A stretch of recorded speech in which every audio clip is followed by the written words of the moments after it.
the secret to happiness, and why people without problems make their own. People without problems make their own. It is a fantastic saying, and one that is generally greatly underappreciated. How is it that in many parts of the Western world, where most people live without any real fear of death, hunger, or homelessness, that this has not translated into an overwhelming sense of social joy? Regardless of how much material possession a person has, most always seem to want more. There appears to be no arbitrary cut-off point anyone can point to and say, "You have made it. Now you should be happy." When society is impartially observed from afar, it appears that the continual gradual increase in wealth and possessions over time is how many would judge their lives of having been a happy one. Money does not buy happiness, the old saying goes, which more accurately should be, money can only buy you the means to making yourself happy. Wealth is a potential. Greater wealth allows you to have a greater control and access to experiences that may or may not bring you happiness. It depends on what the individual does with it that counts. Too much of a good thing is also a common saying. The dulling of feelings over time is a price, if you will, of the human mind's amazing flexibility. It is the mind's reinforcing tendency to try to neutralize its emotional perception towards any environment it finds itself in for a prolonged period of time, all other factors being equal. This means that after any initial rush or heightened emotional state, the feelings will begin to dull over time, good or bad, until they get to the point where the stimulus or environment can even be taken for granted. It is not to say that you won't occasionally enjoy the great view from your home, for example, or even that it will not often make you happy.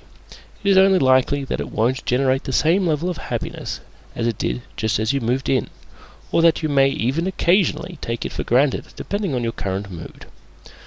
Just as time heals all wounds, in most cases time dulls all pleasures, could also be equally said, and it is a good thing that it does, otherwise many would be crippled by their past and a person's ability to adjust impaired. You could say that people do not generally generate happiness from objects or stimulation directly, as an isolated specific thing. More, they generally generate happiness from the perception of an improvement in their lives or situation, even in the very short term. Driving a car is exciting for one person and every day for someone else, for example. In long-term relationships, the initial fire may be tempered, but it is the continual efforts and individual actions that reinforce continual happiness. Being hugged, supported, complimented, surprised with a gift. These are all continual and regular small improvements to the life which deliver long-term contentedness, and also explain why surprises are always more cherished than something that happens regularly. It is hard to take a surprise for granted. Our mind's tendency to neutralize the emotional state allows us to relive these small improvements in conditions over and over. It also allows us to take things for granted as well over time, if we allow it. You don't know what you have until you lose it, is something most people will have experienced at one time or another, and is a poignant reminder that thought impacts, and to a large extent controls, and steers, emotions. Reminding ourselves how lucky we are, what we have, and being grateful for it often does improve our emotional state. As emotions are largely reinforced by chemical and physical changes in our body, it is no surprise that many people seek chemical or physical stimulation to generate this perceived small improvements in life, even at the cost of the often considerable lows afterwards. These highs, if you will, generated by chemicals or external stimulation of various kinds, is perceived improvement.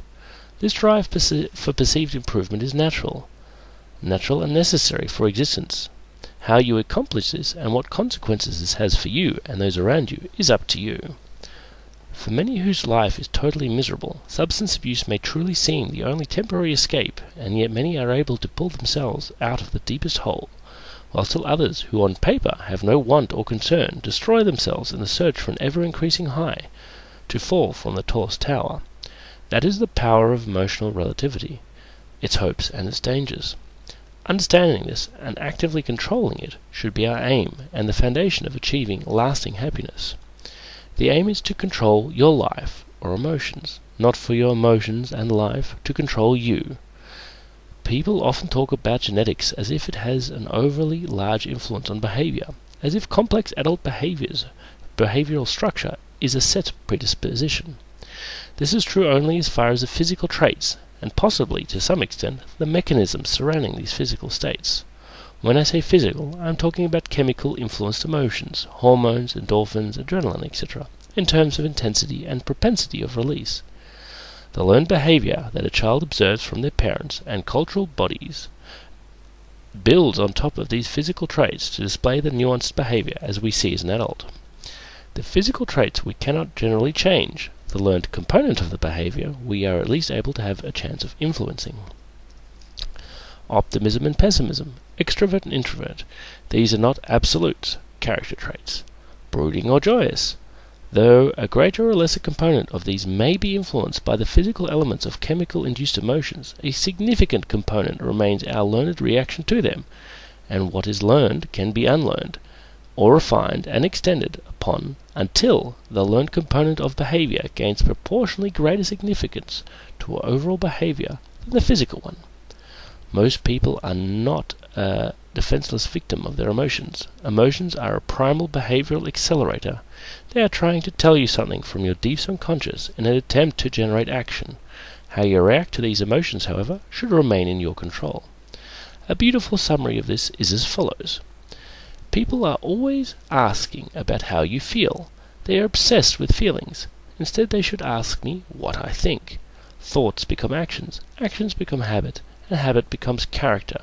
I think I am fine. Emotions impact thoughts. Thoughts impact emotions, and both together formulate behavior. Thoughts are what most of us primarily control, though the level of substance abuse nowadays, ranging from the mild to the extreme, would indicate that people are much more likely to try and gain control of their emotions via chemical stimulations instead of using the power of thoughts in steering emotions and controlling how they feel. Most are not a victim of this world or circumstances unless they let themselves be. All minds learn via repetition, practice if you will. Learned behaviors take time to develop and are difficult to shake off. Except for the occasional case of massive physical or emotional shock or trauma, almost no one has the ability to have a massive change in personality by just reading a self-help book once or going to a few meditation classes. It may be a start, but it will take time and dedication and a will to totally change our behavior overall. This is not to say that thoughts cannot have an immediate impact on how you feel. They can, right from the start. What takes time and effort is having these thoughts automatically when the feelings begin to formulate for given situations to the point where it is a subconscious reflex and the feelings redirected from the outset, to generate a set of desirable behaviors as compared to how you would normally react before. People have a tendency to want to suppress unwanted emotions instead of dealing with them. Emotions are a useful biological tool. They are trying to tell you something from your subconscious. Constantly and forcefully suppressing them leads to unpredictable distortions of the subconscious, which may lead to even more unfortunate emotions reactions later on.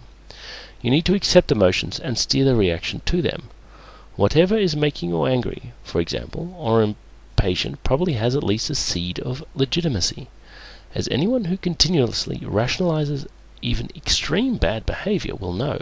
It is the intensity of these emotions and your reaction to it, i.e. physical violence, that we are attempting to steer with our rational mind, not wish away. And here is the most important point to the potency of your thoughts in controlling your emotions and reactions to them, and as such the secret to happiness. You must want what you are saying or thinking. You must believe in your own thoughts. This is why many of the suppression techniques don't work. Don't get angry. There is no reason. That person didn't mean it, etc. Often you simply don't believe what you are telling yourself. Compare this with, yes, this situation is unfair, but getting angry won't help me. Or, yes, what that person just did annoys me, but I don't know their motives, so I won't pass judgment yet. You need to shift the focus away from the source and onto you and your reaction to the perceived issue. Because, quite frankly, often it is just that. Your perception of the situation is the issue, not the instant or the other individual. The secret to long-lasting happiness is understanding that it is the perception of an improvement in life that defines happiness, cumulatively long, short, and medium term. This perceived improvement can be achieved through any number of means. Purchasing something new, an experience, a chemical high, all achieve these temporary perceived improvements, but most are not sustainable or long-lasting. The realization that the human mind will relativize or dull any emotional, see chemical, state over time helps us to understand how this search for ever more improvement is what leads many people to make problems for themselves despite on paper appearing to have it all. The underappreciated player in all this is thought. Its effects on emotions, reactions to them, and subsequently behaviors give us the option of taking control of our feelings, and through this, ultimately, our happiness. The key to thought's control of emotions is belief.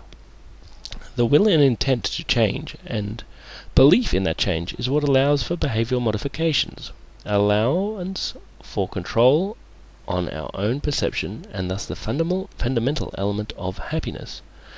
As belief plays such an important part in the power of our thoughts, this will be a separate subject of the coming paper. I hope this overview has given you some food for thought, as well as some interesting insights into the nature of happiness, what drives it, and what we can do to take control of it. Until then, have a nice day.